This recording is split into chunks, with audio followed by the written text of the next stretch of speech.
Welcome to TNPSC லட்சிய விதைகள். நம்ம இந்த வீடியோவில் என்ன பார்க்க போகிறோம்னா, இம்பார்ட்டன்ட் சயின்ஸ் கொஸ்டின்ஸ் வந்து டாபிக் வைஸாக ஒவ்வொரு நாளுமே நம்ம பார்த்துட்ருக்கோம். ஆல்ரெடி 31 நாள்கள் வந்து நம்ம பார்த்துட்டோம். ஓகேங்களா? இன்னும் யாரும் பார்க்கல அப்படின்னா அதனுடைய லிங்க் வந்து டிஸ்கிரிப்ஷனில் கொடுக்குற, போய் செக் பண்ணி பாருங்கள். ஓகேங்களா? இது எல்லாமே என்னென்னா மிக மிக முக்கியமான வினாக்களாக நம்ம எடுத்து கொடுத்துட்ருக்கோம். ஓகேங்களா? ஒரு 2000 கொஸ்டின்ஸ் கிட்டத்தட்ட கொடுத்து அதுலேருந்து 10ல் மினிமம் 5 கொஸ்டின்ஸாவது சயின்ஸில் அடிக்க வைக்கணும் அப்படின்றதான் எங்களுடைய நோக்கமே. ஓகேங்களா? 5 கொஸ்டின்லேருந்து 7 கொஸ்டின் 8 கொஸ்டின் வரைக்குமே வர வாய்ப்பு இருக்குது. ஓகேங்களா? சரி, ஓகே. இன்றைக்கான டாபிக் வந்து குரோமோசோம்லேருந்து ஒரு 45 கொஸ்டின்ஸ் வந்து நம்ம பார்க்கலாம். ஓகேங்களா? குரோமோசோம்கள் என்பது எப்பொழுது தெளிவாக தெரியும் அப்படின்னா, செல் பகுப்பின் போது மட்டுமே தெளிவாக தெரியும். இரு குரோமோசோம்கள் இணையும் இடத்திற்கு பெயர் என்ன? சென்ட்ரோமியர். குரோமோசோமினுடைய முனைப்பகுதியினோட பேர் டீலோமியர். இந்த 2 கொஸ்டினுமே கேட்டிருக்காங்க. ஓகேங்களா? இரு குரோமோசோம்கள் இணையும் இடத்திற்கு பெயர் என்னென்னா சென்ட்ரோமியர், முனைப்பகுதியின் பெயர் டீலோமியர் என்பது. ஓகேங்களா? குரோமோசோம்களினுடைய வகைகள் பார்க்கலாம். மெட்டாசென்ட்ரிக் குரோமோசோம் என்பது வி வடிவம் உடையது. சப்மெட்டாசென்ட்ரிக் என்பது ஜே வடிவம் உடையது. அக்ரோசென்ட்ரிக் என்பது கோல் வடிவம். டீலோசென்ட்ரிக் என்பது கோல் வடிவம். இந்த படத்தில் பார்த்திங்கன்னா உங்களுக்கு தெரியும், இப்படி தான் இருக்கும். ஓகேங்களா? டிஎன்ஏ எவற்றால் ஆனது அப்படின்னா, பல மில்லியன் நியூக்ளியோடைகளால் ஆனது. ஓகே, நியூக்ளியோடைடுகளால் ஆனது. இதுவும் கேட்டிருக்காங்க. ஓகேங்களா? டிஎன்ஏவில் உள்ள நியூக்ளியோடைடின் பகுதி பொருட்கள் என்ன? 5 கார்பன் சர்க்கரை, ஒரு பாஸ்பேட் தொகுதி மற்றும் ஒரு நைட்ரஜன் காரம். இதெல்லாம் அடங்கியிருக்குது. ஓகேங்களா? டிஎன்ஏவினுடைய நைட்ரஜன் காரங்கள் என்பது எத்தனை ஏற்படும் அப்படின்னா, பியூரின்கள், பிரிமிடின்கள் அப்படின்னா, பியூரின்களில் பார்த்திங்கன்னா அடினைன், குவானைன், பிரிமிடின்களில் தைமின், சைட்டோசின் அப்படின்றது. டிஎன்ஏவின் அமைப்பை வெளியிட்டவர்கள் யாருன்னா வாட்சன் மற்றும் கிரீக். இதையும் கேட்டிருக்காங்க பல்வேறு எக்ஸாம்களில். பியூரின்கள் மற்றும் பிரிமிடன்களுக்கு இடையே எந்த வகை பிணைப்பு இருக்குது அப்படின்னா, ஹைட்ரஜன் பிணைப்பு. டிஎன்ஏவின் இலைகள் எந்த திசையில் பின்னி காணப்படுகிறதுனா, வலஞ்சுழி திசையில் கண்டு காணப்படுகிறது. டிஎன்ஏ மூலக்கூறினுடைய விட்டம் என்ன அப்படின்னா 20 ஆம்பியர். இதுவும் வந்து கேட்டிருக்காங்க. அடுத்தது, செல் பகுப்புகளினுடைய வகைகள் யாவை அப்படின்னா 3. நேர்முக செல் பகுப்பு முறை, மறைமுக செல் பகுப்பு, குன்றல் பகுப்பு. இதை இப்படி வந்து கேட்க மாட்டாங்க. ஏமைட்டாசிஸ், மைட்டாசிஸ், மியாசிஸ், இப்படி தான் உங்களுக்கு இருக்கும். ஓகேங்களா? ஓகே. நேர்முக செல் பகுப்பு எந்த உயிரியலில் காணப்படும் அப்படின்னா, ப்ரோகேரியாட்டுகள் நடைபெறும். எக்ஸாம்பிள் பாக்டீரியா, அமீபா அப்படிலாம் சொல்கிறாங்க. ஓகேங்களா? அப்போ நேர்முக செல் பகுப்புக்கு எக்ஸாம்பிள் என்ன அப்படின்னு கேட்டாங்கன்னா, பாக்டீரியா, அமீபா போன்றவை. மறைமுக செல் பகுப்புக்கு எவற்றில் நடைபெறும்? உடல் செல்களில் நடைபெறும். இதை வந்து 4 நிலைகளாக சொல்கிறாங்க. ப்ரோ நிலை, மெட்டா நிலை, அனா நிலை, டீலோ நிலை அப்படின்னு சொல்லிட்டு சொல்லப்படுகிறது. உட்கரு பகுப்படைவது எவ்வாறு அழைக்கப்படுகிறது அப்படின்னா, கேரியோ கைனசிஸ் அப்படின்னு சொல்கிறாங்க. உட்கரு பகுப்படைவது எவ்வாறு அழைக்கப்படுகிறது? கேரியோ கைனசிஸ் அப்படின்னு சொல்லிட்டு சொல்கிறாங்க. ஓகேங்களா? கேரியோ கைனசிஸ்.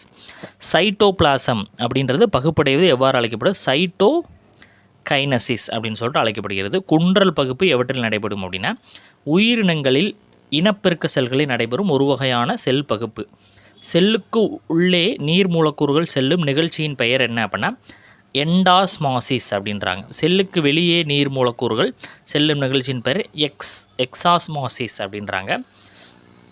தாவர செல்லில் அளவுக்கு அதிகமாக எக்ஸாஸ்மாசிஸ் நடைபெறுவதால் பிளாஸ்மா ஜவ்வு சுருங்கி செல் சுவரை விட்டு விலகி காணப்படும் நிலையின் பெயர் பிளாஸ்மோசைசிஸ், உயிர்மச் சுருக்கம் என்று சொல்லப்படுகிறது.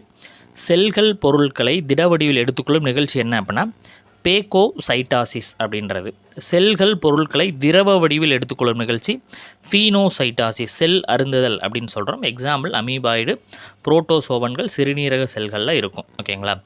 உயிரினங்களுக்கும் அதன் சுற்றுச்சூழலுக்கும் இடையே உள்ள தொடர்பை பற்றி உயிரியலின் படிக்கக்கூடிய படிவு சூழ்நிலைகள் அப்படின்னு சொல்கிறாங்க.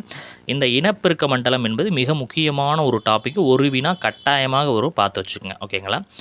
ஓர் இணை விந்தகங்கள் கொண்ட விதைப்பை வயிற்றுக்கு வெளியே உள்ளதன் காரணம் என்ன அப்படின்னா, விந்து செல் உருவாக்கத்திற்கு உடல் வெப்பநிலையை விட குறைந்த வெப்பநிலை தேவைப்படுகிறது. ஆண் இனப்பெருக்க ஹார்மோனினுடைய பெயர் என்ன? ஆண்ட்ரோஜன். பல எக்ஸாம்பிள் கேட்டிருக்காங்க. விந்து செல்லின் தலைப்பகுதியினுடைய பெயர் என்ன? அக்ரோசோம். ஓகேங்களா? விந்து செல்லின் வால் பகுதி எதற்கு பயன்படுகிறது அப்படின்னா, விந்து திரவ ஊடகத்தில் நீந்தி செல்வதற்காக உதவுகிறது. ஓகேங்களா? முதல்ல இந்த விந்துவை கண்டறிந்தவர் யார் அப்படின்னா, ஆண்டன் வான் லூவன்ஹாக். ஓகேங்களா? ஆண்டன் வான் லூவன்ஹாக். ஓகேங்களா? இவரை பற்றி நம்ம ஆல்ரெடி பார்த்துருக்குறோம். இவர் என்ன அப்படின்றத நீங்கள் கமெண்ட் பண்ணுங்கள். ஓகேங்களா? அதே மாதிரி பெண் இனப்பெருக்க ஹார்மோன் அப்படின்றது ஈஸ்ட்ரோஜன், ப்ரோஜெஸ்டிரான் அப்படின்னு சொல்கிறாங்க. மனித அண்டம் எந்த வகையை சார்ந்தது அப்படின்னா ஏலேசித்தல் அப்படின்ற ஒரு வகையை சார்ந்தது. மாதவிடாய் சுழற்சி நாட்கள் 28 நாள்களுக்கு ஒரு முறை. ஓகேங்களா. மாதவிடாய் சுழற்சியில் 3 நிலைகள் இருக்குது. பாலிகுலார் நிலை, லூட்டியல் நிலை, மாதவிடாய் நிலை அப்படின்னு சொல்கிறாங்க. 5 முதல் 14 நாள்கள் இருந்தால் பாலிகுலார் நிலை, 15 to 28 இருந்தால் லூட்டியல், மாதவிடாய் 1 to 5. ஓகேங்களா. கருவுறுதலின் போது கருப்பையில் கரு பதிந்தவுடன் உருவாகும் வெளிக்கருவு சவ்வுகள் என்ன அப்படின்னு பார்த்தீங்கன்னா ஆம்னியான், ஆலன்டாய், ஸ்கோரியான், கருவுண்பை அப்படின்னு சொல்கிறாங்க. தாய்சேய் இணைப்பு திசு எதனால் உருவாகிறது?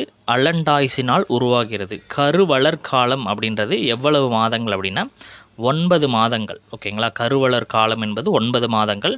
குழந்தை பிறப்பின் போது பிறக்கக்கூடிய சுரக்கும் ஹார்மோன் எதுனா ஆக்சிடோசின் அப்படின்ற ஒரு ஹார்மோன். இந்த பால் சுரத்தலை தூண்டக்கூடிய ஹார்மோன் ப்ரோலாக்டின் என்பது. ஓகேங்களா. தாய்ப்பாலினுடைய கலோரியினுடைய மதிப்பு என்னென்னா 70 கலோரி 100 ml. ஓகேங்களா. சோதனை குழாய் குழந்தையை முதலில் உருவாக்கியவர் ஸ்டாஃபோ மற்றும் எட்வன், பிரிட்டனை சார்ந்தவர்கள். ஓகேங்களா. தாய் சேய் இணைப்பு திசுவால் உணவளிக்கப்படாமல் முட்டையின் கருவுனால் உணவளிக்கப்படும் உயிரினம் எது அப்படின்னா விரியன் பாம்புகள். மனித வாழ்வில் இனப்பெருக்க கால நிலைகள் எவை? பெண்களுக்கு 13 வயதுலேருந்து 50 வயது வரை அப்படின்னு சொல்கிறாங்க. ஆண்களுக்கு 13 வயதுலேருந்து வாழ்நாள் முழுவதும் இருக்கும் அப்படின்ற மாதிரி சொல்லப்படுகிறது. மனிதனுக்கு எத்தனை ஜோடி குரோமோசோம்கள் இருக்குது அப்படின்னா 23 ஜோடி குரோமோசோம்கள் இருக்கும். 22 ஜோடி ஆட்டோசோம்கள், 23 ஜோடி பால் குரோமோசோம்கள். ஓகேங்களா. பால் குரோமோசோம்களின் வகைகள் என்ன அப்படின்னு பார்த்தீங்கன்னா எக்ஸ் மற்றும் ஒய் குரோமோசோம்கள். எக்ஸ்எக்ஸ் வந்துச்சுன்னா பெண்ணு, எக்ஸ் ஒய் வந்துச்சுன்னா ஆண். ஓகேங்களா. ஸோ இதோட இன்றைக்கான டாபிக் என்னது கம்ப்ளீட் ஆகுது. நிறைய நண்பர்கள் என்ன கேட்குறீங்க, சார் எங்களுக்கு பிடிஎஃப் கொடுங்க சார் அப்படிங்கிற மாதிரி கேட்குறீங்க. நீங்கள் எழுதி படிக்கிறதா நாங்கள் விரும்புகிறோம். அதையும் மீறி சார் எங்களுக்கு டைம் இல்லை, இன்னும் டேஸ் கம்மியாக தான் இருக்குது. ஸோ பிடிஎஃப் கொடுங்கன்னா டிஸ்பிளேயில் தெரியிற நம்பரை காண்டாக்ட் பண்ணுங்கள், நாங்கள் உங்களுக்கு டீட்டெயில்ஸ் சொல்லுவோம். ஓகேங்களா. அடுத்த வீடியோ பதிவில் சந்திக்கலாம். தேங்க்யூ.